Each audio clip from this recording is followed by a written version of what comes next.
Hello, hello, everybody. Welcome from Bangkok, Thailand. We cross our hands and arms and say, break the bias. We are welcome all of you to join the campaign for International Women's Day and also for humanity to break and say no to stereotypes, to violence, to any kind of negativity that can surround our communities and our life. Moving Cultures is promoting unity and diversity. And today we have an amazing guest from Kenya. And he is our number 168 personality in this series, talking about community, humanity, love, inclusion, and participation. So welcome, Mwangi. How are you? Hello, Jambo from Kenya. Habari. Jambo. Mwangi, we are so happy that you accepted the invitation to come and talk to us about your life, your journey. What are you preparing for 2022 and how all these different situations and crises has affected and also make you a stronger and more loving person? Okay. So the first question, Mwangi, is who is Mwangi, the personality? Okay. My name is Mwangi. I live in Kenya. I'm a teacher by profession. I work in one of the sprawling slums in Nairobi that seeks to bring out the best in the children from the slums. Also, Mwangi is a fun-loving person, very fun-loving, full of life, and always optimistic of getting something better from the little that we have in store for us. Yeah. Mwangi, tell us about your childhood and your upbringing, because that has actually made you the person you are today. Yes. I was brought up in Nairobi in a place called Huruma, which is a slum also in Nairobi. And growing up was not very easy for us because, like all children from the slums, you go through all these challenges of poor infrastructure, lack of resources. Sometimes you go without food for a day, alcoholism from neighbors and from parents, and all this heaviness that affects all the children from the slums. And I remember we used to walk as more or less 3 kilometers to the school. And being the youngest, I used to cry a lot. I used to cry a lot because of the distance from my home to the school was a bit far, and we had to carry heavy bags. And going to school was, I think, only the source of hope that we had when growing up was, other than the home, was also in the school, because the community around was not all that fair to the small children, like in all many slums in Nairobi. And I was lucky to be brought up by a very strong parent. My mom was a very strong person in terms of discipline, in terms of seeking out for bringing out something good in everyone, in terms of empowering somebody, in terms of giving back, all these kind of things. She made sure that we never lacked, even though it's very difficult until today to make ends meet for somebody who is living, is not employed, and is living below what many people this day call below the dollar. And still made sure that we got something. And surprisingly, all of us from my family, we were four, and all of us managed to get university degrees, something that my mom never got. She used to tell us, I never reached the university, but you guys must reach there. So having that hope kept us moving, and we, at least so far by now, we achieved something that I'm very sure we made her proud. Mwangi, it's very important what you just said, because change and transformation take place through role models and also with the inspiration of others. And I think your mother was doing a very good work teaching you to be proud of yourself and try to be better than anything that you saw around you. I have the opportunity to meet you in Kenya during my time living there, and also visit the school that you very kindly invite us with our flip-flop figure. I don't know Yeah, if it was Ringo, the one who was with us at that time, right? it was Ringo. Or was Ringo Endoto, or was it the elephant? I think was Ringo. it was Ringo, right? It was our first flip-flop figure from Ocean Soul, raising awareness about recycling and upcycling. You are a very enthusiastic teacher who has been teaching the kids how to use creative activities and also the conservation of the environment and Yes, also the protection of the community values. Let's talk yes, about that work you do at school, not only as an educator, but as a mentor and a role model. yes. In my school, we just don't focus on giving education to the children, because education you can get from any other school, from any other place you can get it. But we focus on giving education, hope, and love to these children, because most of the children we notice from the areas that we are in, from the catchment area, are coming from very difficult situations. They're coming from situations where violence is the order of the day, coming from situation where child abuse is the order of the day, coming to a situation where going without food for more than 2 days, 3 days is the order of the day. So we focus and we said we can teach them how to read and write. We can teach them how to become very good mathematicians. But without hope, giving them hope and love for a better tomorrow, it's not really it's not really the mission of the school. So that's why we focus on that. And we tend to look at the child outside class. What happens to this child outside the classroom?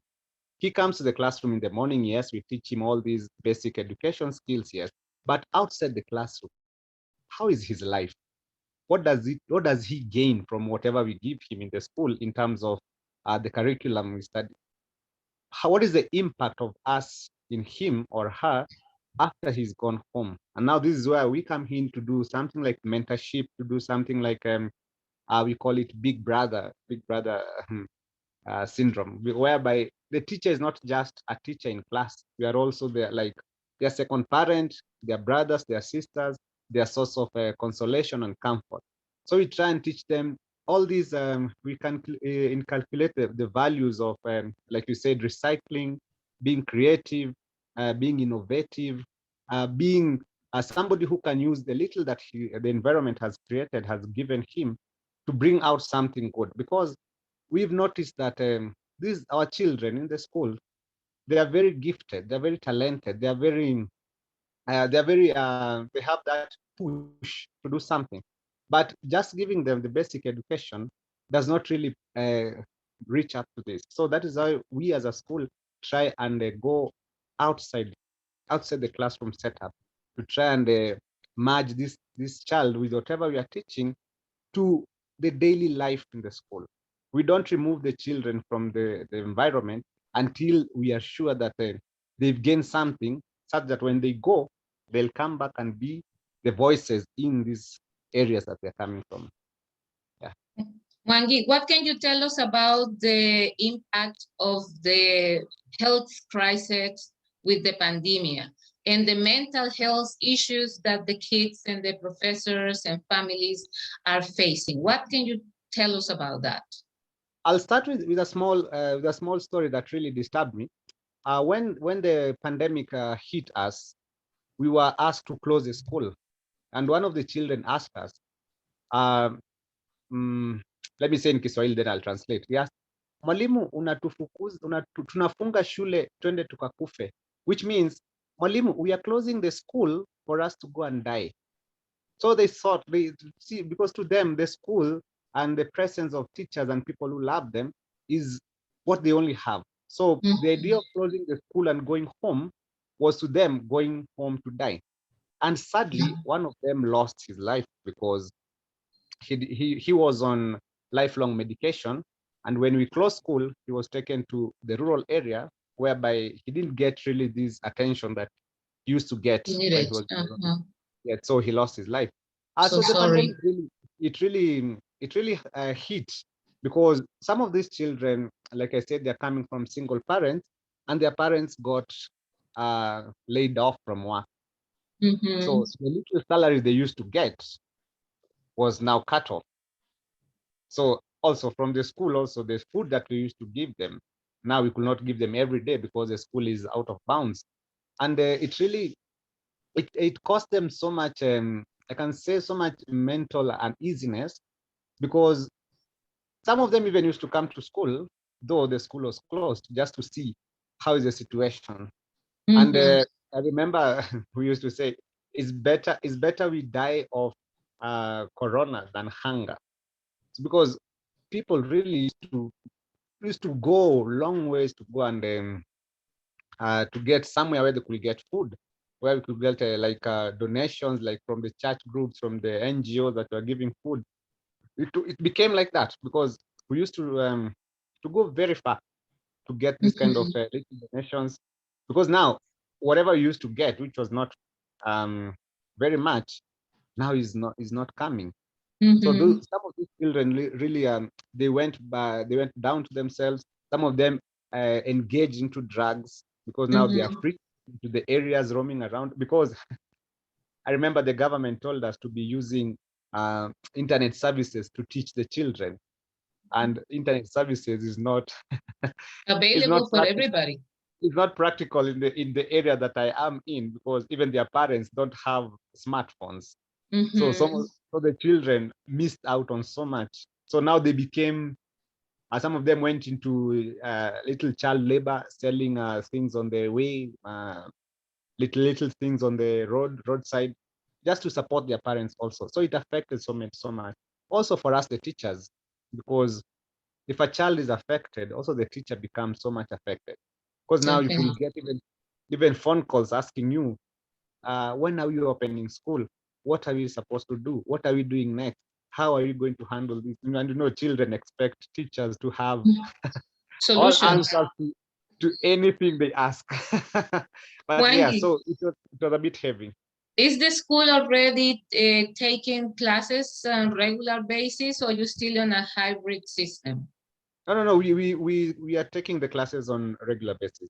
On regular basis. And do you still have the same number of students, or you lost some of the students on the way through the pandemic? Yes, through the pandemic, some of them dropped out because some moved from Nairobi, from the city, to other areas, because after their parents were laid off, they could not manage the life in the city. So they Mm-hmm. had to move to their rural areas or relocate to other cheaper places. So yeah, we lost some of them who relocated. Also some, like I know two of them who just ran away and they went. Because also during the pandemic, also something else happened. One of the settlements near our area was demolished by the government because they were living on government land. So like 3,000 families were kicked out. Oh, So wow. some of them moved to other areas. Some of them relocated to rural areas. Some of them just left without information of where they are going. So yeah, it's really touched us. Yeah, you are a very active member, and you were very, very, very active during the time of Kariobangi Women Vocational Training Center. What Yes. can you share with us? I have also the opportunity to see you as an MC and also as a model. And I see you have a tie and dye shirt with you. Of course, I knew from the Kariobangi Women Training Center. Yes. Can you share with us some of your experiences mentoring and also being part of that project? Yes. Uh, I wish to like I champion this project, the Kariobangi Women Promotion, because whatever we are doing at a small scale with the small children, for them they are doing now at a larger scale with them, the adult ladies who come from these unfortunate backgrounds, because not all of us can afford to go to universities and big colleges and all those kind of setups because of the situations you're coming from. And now with the KWPTI in place, at least it's taking in so many ladies who otherwise could have been like what the society calls nobody in the areas. But now Mm-hmm. when they come in and they get these basic skills to do tailoring, to do dressmaking, to do uh, pastry, to do hairdressing, then they go out there and they become very productive people. They are producing very nice things. So it Mm-hmm. gives me that joy, to see that even in the area that we are in, Kariobangi, something good is coming from us. We are producing Yes. very nice people who otherwise would have been considered worthless. But now Mhm. the training they get for a year, they go out and they become now very productive young women out in the society. And also, some of them they are giving back the dignity that they had lost before, because some of them might have been coming from very severe backgrounds, very backgrounds that we don't want even to speak about. But now, once they come in, the project does not look at the background where you're coming from. It looks at where you are going as a person, where you are going with your talent, where you are going with your gift. And then they nurture this one. And then you go out there, and then you can be able to make some money to support your own family other than waiting for handouts, which is a very positive thing that they're doing. That's why I You choose to echo this. you're talking again about positivity on the way dealing with life and difficulties. Let's talk Yes. about the new generation who might be a little bit not properly oriented on the expectations of life due to the social media, the videos and the music. They are not bringing a positive message, but Mhm. they're only actually feeding what is called toxic masculinity. Yes. What do you think about that? For me, I would think that not just necessarily toxic masculinity, but also most of this current generation, the younger people than I feel old when I say younger than I, uh, they want immediate gratification. They want immediate results. Like they cannot wait 9 months for the baby. They want a baby today and now. See, for us, we are told wait 9 months for something. Wait, you have to go there. So you have to go deep into the system. But for these generations I'm seeing now, we want answers now. Don't want them tomorrow. That's why anything that seeks to give them the answers they need today, they go with it. And this is why it's coming in form of the movies they are watching, coming in form of the songs they're listening to, coming to the way they are dressing, all these kind of things. Because to them, they think this is providing them the answers that they need now.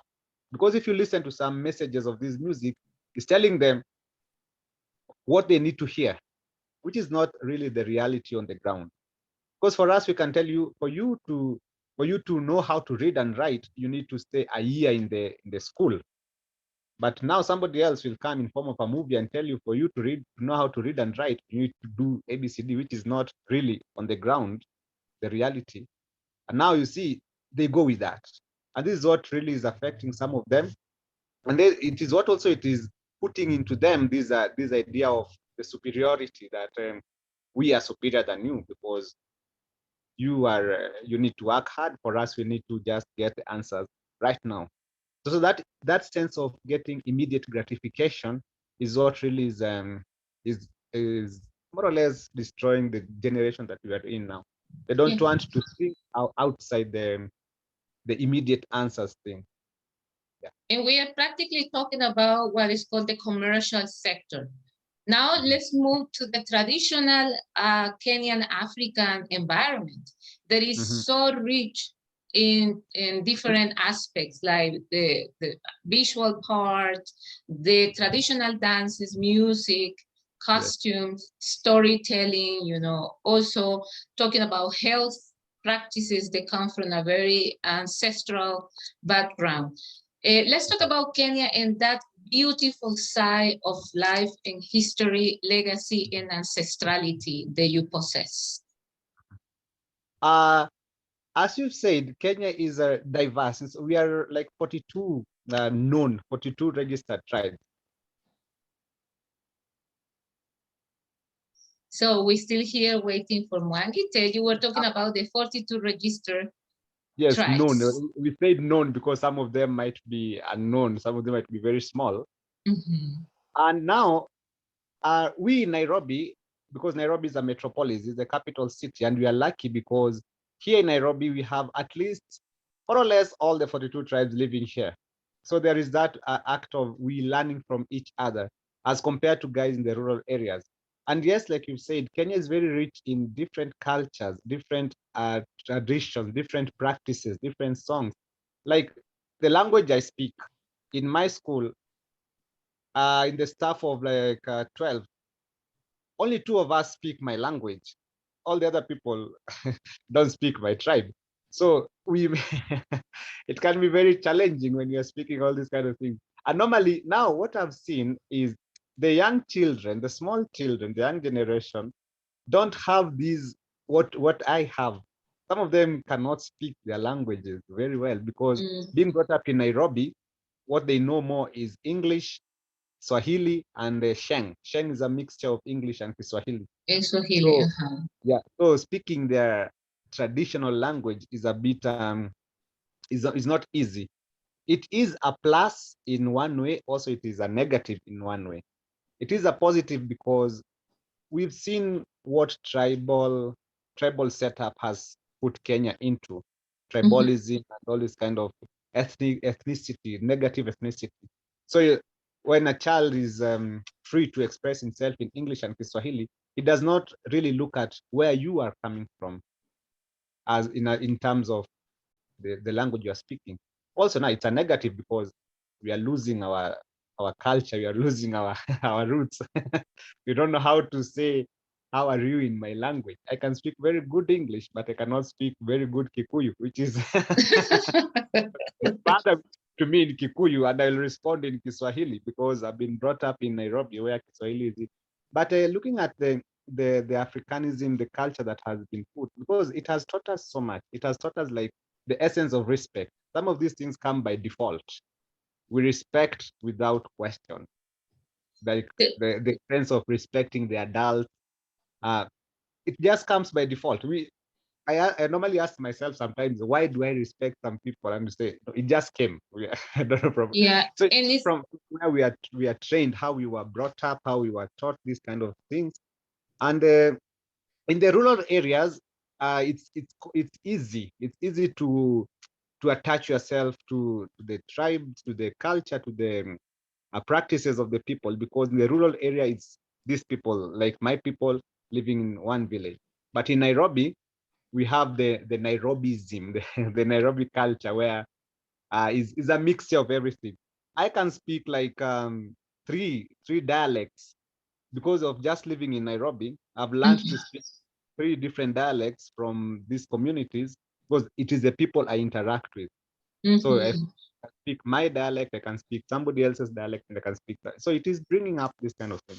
In future, maybe you are going to have a culture called Nairobi culture. and I think in a way it's already established. Let's talk about the wildlife and the nature of Kenya and how this is actually giving opportunities to your country to be noticed and also to be economically strong. Yes. I think we are the only country in the world, if I'm not wrong, with a national park in the capital city, Nairobi. I think we are the only one. So it brings that sense of being one with nature, brings that sense of being one with the wild animals, brings that sense of being one with the environment. Now, I think also this tourism sector in Nairobi has really played a very big role because some people from where I live are working in these areas of environmental conservation, in the wildlife, in the uh, nature conservation, all kind of things. So it is bringing some sort of employment. Also, it is bringing the sense of belonging because we have something to say. This is the only thing. This is the only thing I have in Kenya. So I'm proud. I'm proud to be a Kenyan because I can boast of this. I can go somewhere and say, we have a park. Yeah. There's that sense of patriotism in this kind of thing because if you just buildings, any country, any nation, any city has buildings. But now there is that sense of this is what is unique to us. And we need then also having this the wildlife with us, teaching us to really take care of the environment because these the animals and the trees cannot take care of the environment unless we do it. it is reminding us every single day that we need each other. We need the sun, we need the soil, we need the water, we need the air, we need the trees, we need the buffaloes, we need the lions that I'm very scared of, we need the snake. We need each other, because at the end of the day, that is what who we are. Yeah. We because of them, and them because of us. And by them, I mean the environment now. Yeah. And you are mentioning a very important topic that is related to the sustainable development objects. They have been put into action for the United Nations, and they have to be completed by the 2030, the Agenda 2030, where we have all these different activities that we practically have been discussing. There is gender equality, livelihood, talking about health, opportunities in life, how to deal with cultural heritage, wildlife, nature. So many elements that we, in this already 20-minute conversation, we have been discussing.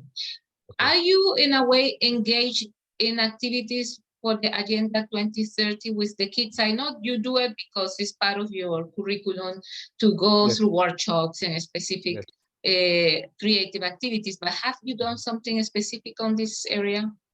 Yes. For us, okay, we because I'm the head teacher of the school, and before we used to go for workshops and seminars and all these things that required people to write documents and file them somewhere for beauty of the library. But now when I came into the office, I said, yes, we can do all these writing up very nice documents. Yes, we can do that. But now we need to start doing something practically, like basic thing like tree planting and environmental conservation, like cleaning the environment ourselves. Now we have children in the school who have formed a group that's called the Children's Right Group that normally reaches out to organizations that will come up, and we do, like, for example, like last week we were doing the cleaning up of the areas. Then we are also doing the tree planting session we did in our school. Then also we did something with the aspiring politicians. We called two of them to come and really address the issue of children's rights in the slums, in the areas of the marginalized. So yeah, we are involving children to be the spearhead of these kind of things, rather than just sit and write very nice proposals and put them in their offices. Let them be the ones who are doing this, and let them learn how to question the what, the why, the when, the how, all these kind of things, by like opening their minds to see that we need to do something for us to be where we are, where we will want to be. So we are involving children in so many of these things. Yeah. So many campaigns. As a headmaster of your school, what Yes. are the biggest challenges you face at the moment? Number one, obviously, is the issue of poverty, the issue of people living what we call injustice kind of a life, where we are squeezed in a very small piece of land. So we don't have much. We have very little, and we try to do much with this little that we get. We are not we are disadvantaged. Also, the issue of health. Where I work, just few kilometers from where I work, is a very big dump site that is in the middle of people, where I think many companies in Nairobi dump their waste. Yes, where people are living. We actually in the school we started a campaign that's called "Stop Dumping Death on Us," because that is what is happening. They're not dumping waste; they're dumping death on the people. Now we have the issue of health, where we have small children dying of when I was small, used to call them adult sicknesses, like cancer of the chest. And you wonder, you're a small child, how do you get this kind of thing? Because of the environmental pollution that has been going on around. The hospitals are crowded. And we have a case where, because you don't have services, so once a child is sick, the parent will ask, this money I have, should we buy with it food, or should we take the child to hospital? So there is that bargaining, whether you go to get the health services, or we eat, the rest of us in the house. So there's that challenge. Also, there's a challenge of hopelessness. I can say hopelessness from the parents, not from the children. From the parents have life has beaten them so much that they don't see the need to continue pushing.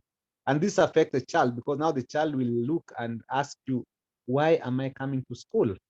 For what reason? Because if I look outside, if I look at the kind of lifestyle we are living, there is no there is no really something I can see. So now as a school, we try to show them that by you coming to school, by you gaining all these skills, you can be a change. You can be the transformation that your family gives. But now you're having this kind of the parents are a bit negative. Some of them, the situations in the homes, you find also some parents who are really trying are working like 3 jobs.